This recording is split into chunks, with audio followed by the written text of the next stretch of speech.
के प्रधानमंत्री या राष्ट्रपति के मास्क डालें तो क्या आम हिंदुस्तानी का उनके बारे में क्या विचार मेरा होगा? ख्याल है कि आज ये देखना चाहिए कि भारतीय मूल के जो लोग हैं उनकी इन्फ्लुएंस यूएसए में बहुत बढ़ गई है।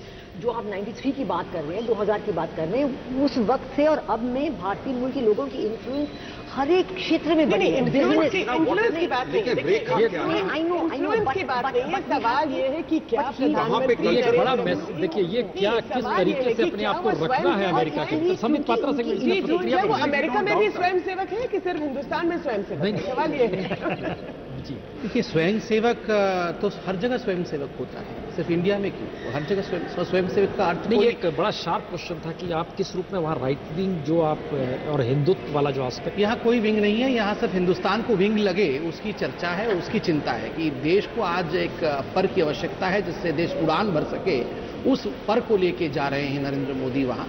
दूसरा विषय है ये जो हम डिस्कशन करते हैं बार बार कि क्या वो एक सेगमेंट को रिप्रेजेंट करते हैं, क्या दूसरे सेगमेंट को लेके इंक्लूसिव नहीं है।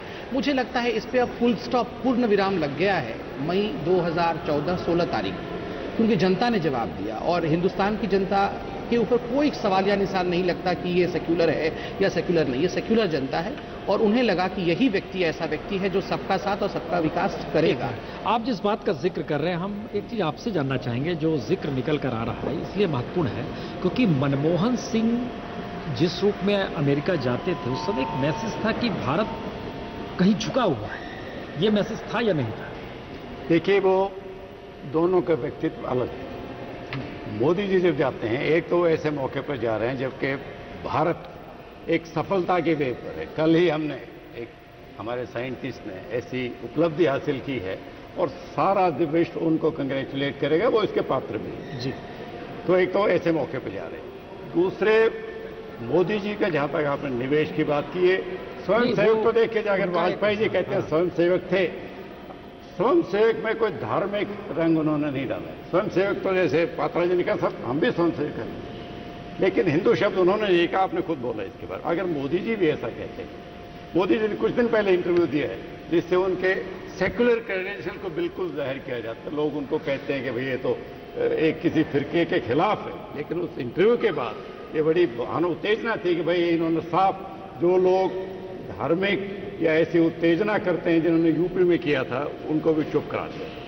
तो ऐसी कोई बात नहीं है। तो उनकी लेकिन नहीं चुप कराया उन्होंने। जो यूपी में जो सवाल उठे हैं अभी हाल ही में, जो इतने सारे जो लव जिहाद और बाकी भी जो इतने सारे सवाल उठे हैं, वो नरेंद्र मोदी ने बिल्कुल उस पर बिल्कुल उनका कोई जिक्र नहीं हुआ है। चलिए वो बात अलग है, लेकिन जहां तक ये स्वयंसेवक संघ वाली बात है, आप स्वयंसेवक हैं, हम तो खैर नहीं हैं, लेकिन अगर आप हैं तो मैं ये भी कहूंगी कि ये सिर्फ एक धार्मिक कि ये हिंदू धर्म के अंदर, या सिर्फ हिंदू धर्म के अंदर ही नहीं, सिर्फ ये जो भारतीय जनता पार्टी का जो एक मदर ऑर्गेनाइजेशन है वो ही है राष्ट्रीय स्वयंसेवक संघ। नहीं, लेकिन एक चीज अगर आप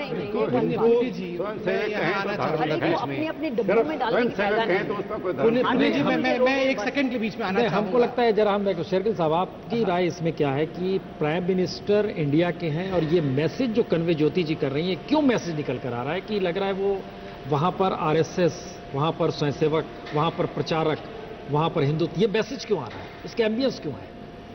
देखिए, नरेंद्र मोदी जी और बीजेपी अपनी पुरानी आदत से नहीं छोड़ सकते कि एक आइडेंटिटी पॉलिटिक्स। आज यूएस के मुद्दे क्या हैं? आज मुद्दा है इंडिया और यूएस का फार्मास्यूटिकल इंडस्ट्री, आज है इंटेलेक्चुअल प्रॉपर्टी राइट, आज ऐसे 4 एरियाज हैं न्यूक्लियर लाइबिलिटी लॉज के। नहीं, हम उस पे आएंगे, मैं आपको बता रहा हूं। आएंगे। यहाँ खाली सवाल है, ये वही अमेरिका है जिसने वीजा नहीं दिया, ये वही अमेरिका है जो स्वागत ये क्यों कर रहे हैं? क्योंकि उनके सिर्फ भाषण होगा, खोखला भाषण होगा, असलियत में कभी बदल नहीं पाएंगे। इस सब को एक कवर अप करने के लिए ये सब ड्रामा रचाया जा रहा है, क्योंकि कोई हम ये मुद्दे नहीं दिखा रहे हैं। मोदी का काफिला पहुंच चुका है एयरपोर्ट पे और ये नजर आ रहा है उनकी रवानगी अब ये होगी, और ये वाकई अमेरिका की यात्रा कई मायनों में महत्वपूर्ण है। सवाल ये नहीं है कि प्रधानमंत्री मोदी अमेरिका जा रहे हैं, सवाल ये भी आ रहा है हर जहन में कि 2005 से लेकर उनके प्रधानमंत्री बनने तक लगातार इस बात का जिक्र इस देश में होता रहा कि अमेरिका वीजा नहीं दे रहा है। जिन संगठनों ने और वहां पर जिन पार्लियामेंट्रीज ने जो आपत्ति की थी वो ह्यूमन राइट्स की थी, यह भी किसी से छुपा नहीं है। लेकिन लास्ट जब चुनाव के ऐन वक्त पे जब उस समय बीजेपी के अध्यक्ष राजनाथ सिंह थे, वो जब वहां पर गए थे तो उन्होंने बाकायदा संबोधित करते हुए जो एनआरआईज थे उनको कहा था कि आप वीजा ना दीजिए, कल को जब प्राइम मिनिस्टर होंगे तब तो आपको बुलाना ही पड़ेगा। ये उस वक्त राजनाथ सिंह ने कहा था। और अब प्रधानमंत्री मोदी नजर आ रहे हैं जो कि अब रवाना होंगे अमेरिका के लिए, और हर कोई इंतजार इसी बात का है कि न्यूयॉर्क पहुंचने के बाद संयुक्त राष्ट्र में उनका भाषण जो होगा, प्रधानमंत्री मोदी हमेशा एक बड़ा डेलीगेशन अक्सर जाया करता था, इस बार ना उतना बड़ा डेलीगेशन है, या कह सकते हैं कि प्राइम मिनिस्टर मोदी अक्सर इस तरीके से अकेले नजर आते हैं। और भारत के प्रधानमंत्रियों की कतार में अगर देखें तो एक अटल बिहारी वाजपेयी भी इस तरीके से अकेले हाथ हिलाते हुए अक्सर नजर आते थे।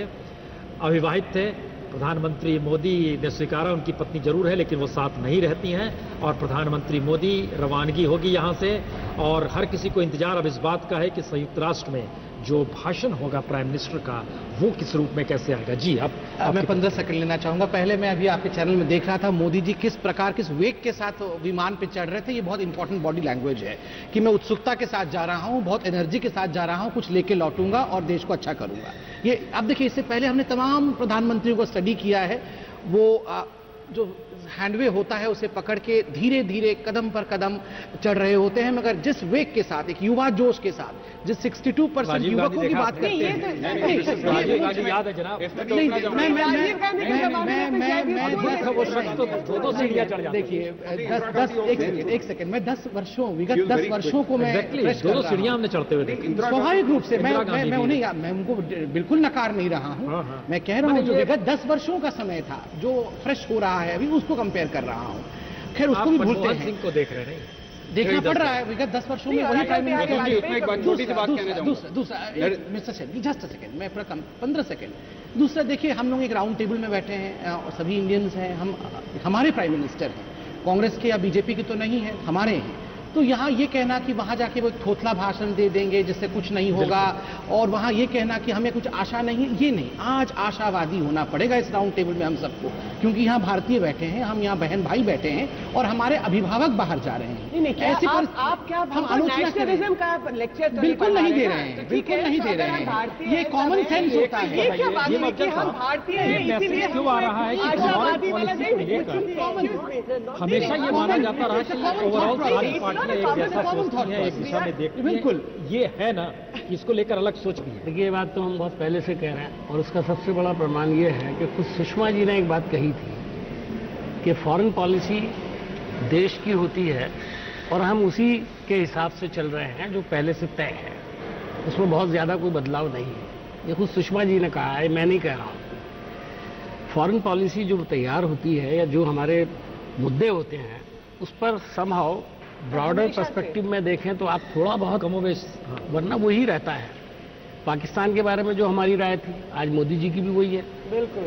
और पाकिस्तान इलेक्शन से पहले मोदी जी ने कम से कम 20 तकरीरों में पाकिस्तान के खिलाफ किस तरह का भाषण दिया। बिल्कुल। और प्रधानमंत्री बनते ही उन्होंने सबसे पहला इनविटेशन पाकिस्तान को भेजा। नहीं, सब सार्क के नेताओं को भेजा, जिसमें वो शामिल थे। मैं ये कहता हूँ कि सार्क के बहाने पाकिस्तान को बुलाया।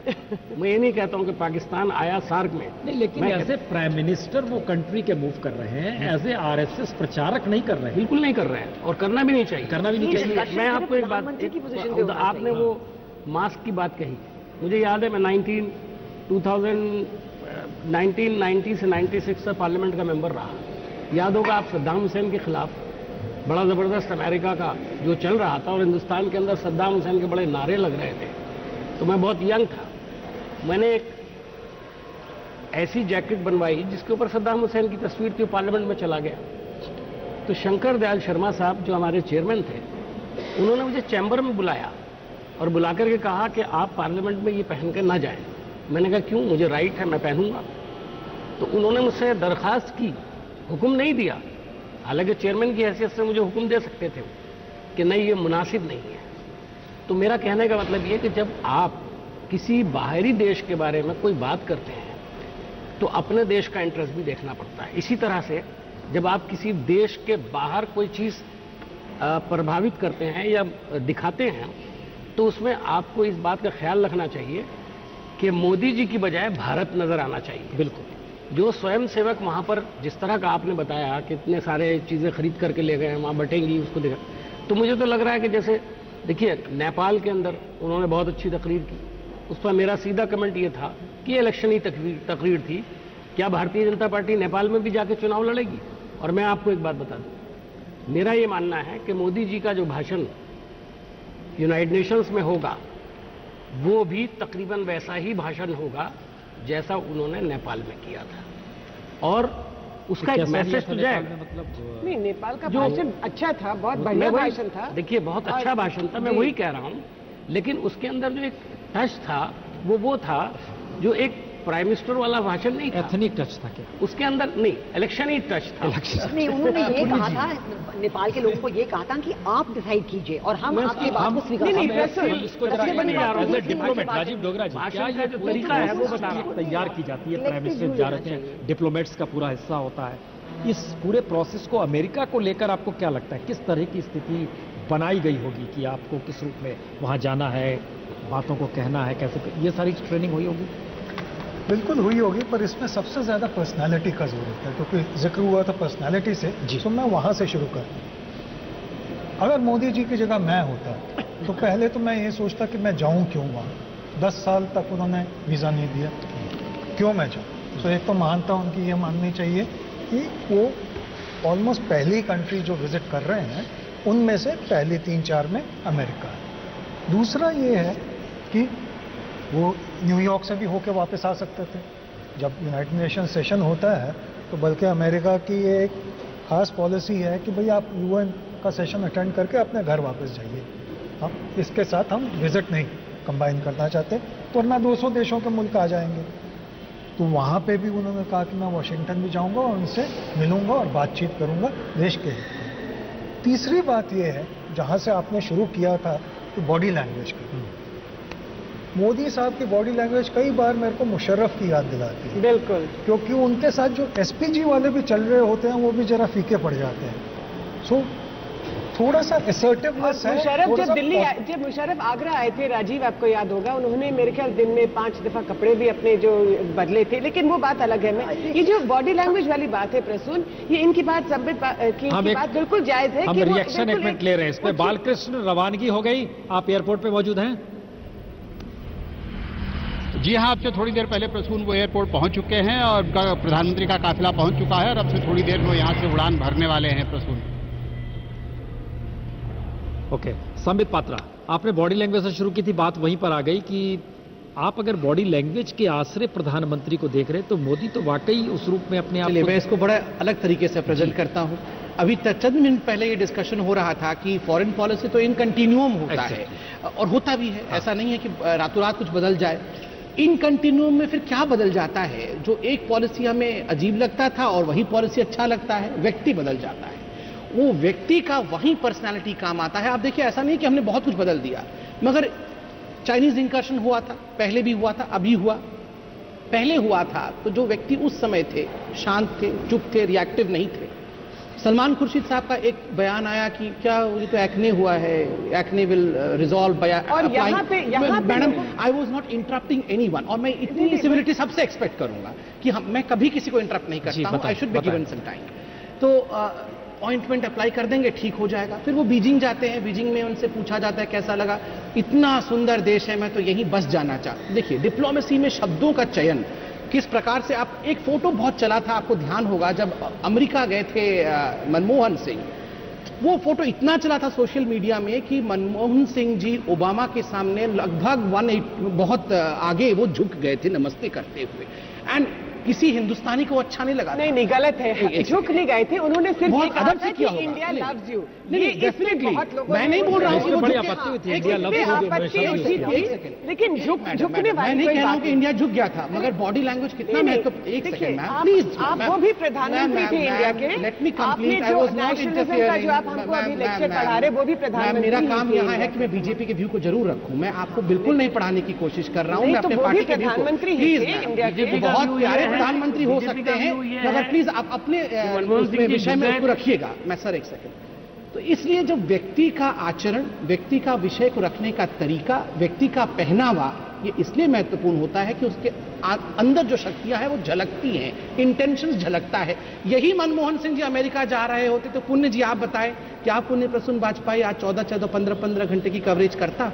आप देश के one of the biggest anchors हैं, क्या वो 15 घंटे आज कवरेज दे रहे होते? शायद नहीं। मैं मनमोहन सिंह पे उंगली नहीं उठा रहा हूं, अच्छे व्यक्ति हो सकते हैं, मैं उंगली उठा रहा हूं काम करने के तरीके को लेके। मेरे भाई अभी मीम अफजल साहब ने कहा बहुत जल्दी में है मोदी और बेचते हैं अपने आप को एडवर्टाइजमेंट के द्वारा। लोग क्यों खरीदेगा? लोग खरीदेंगे ही नहीं आप अगर बिकने लायक नहीं हैं।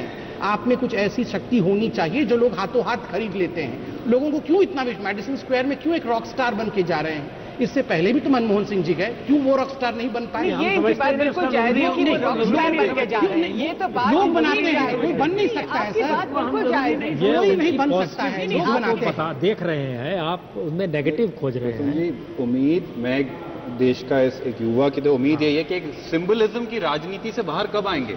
इनकी बात से हम बेचने जा रहे हैं, क्या बेचने जा रहे हैं? आज आप इकोनॉमी बेच रहे हैं कि एक संघ को खुश करने जा रहे हैं न्यूयॉर्क? संघ को खुश एक मिनट, मैंने इकोनॉमी बेच रहे थे, जनता ने उसे बंद डब्बे में एक मिनट मुझे पूरा करनी है। दूसरा, जब इन्होंने चाइनीज इंकर्जन की बात की और साइलेंट, प्रधानमंत्री की कौन सी स्टेटमेंट आई है ये दिखा दें। जो कहते थे मैं देश नहीं झुकने दूंगा, आज वहां ढोकला सर्व कर रहे हैं। एक वो माइथोलॉजी होती है ट्रोजन हॉर्स, हमारे गेस्ट बन के आते हैं और वहीं टेंट गाड़ देते हैं। प्रधानमंत्री क्यों नहीं बोल रहे? देखिए, एक क्यों नहीं बोल रहे? दूसरा कहना चाहूंगी कि और जब एक मिनट, एक तारीख 15 अप्रैल को दौलत बेग एरिया में इंकर्जन हुई थी और वहां पे स्पेशल रिप्रेजेंटेटिव अपॉइंट हो गया था। उनका एक सेंट्रलाइजेशन ऑफ पावर के साथ जो प्यार है, आज तक कोई स्पेशल रिप्रेजेंटेटिव अपॉइंट नहीं हुआ, कुछ भी नहीं हुआ। क्या हो लग रहा है पूरी दुनिया इस यात्रा को देख रही है कि प्राइम मिनिस्टर मोदी की यात्रा अमेरिका में और ओबामा के साथ मुलाकात किस मायने में पूरी दुनिया के लिए महत्वपूर्ण है। हर की नजर इस पर। हमें ब्रेक के बाद लौटेंगे तब इस पर बात होगी। क्या ये यात्रा वाकई पूरी दुनिया में एक नए व्यवस्था को, जो माना जा रहा है ग्लोबल सिस्टम, एक नए तरीके से डेवलप करने की स्थिति में संबंधों के मद्देनजर आ जाएगी? ब्रेक के बाद।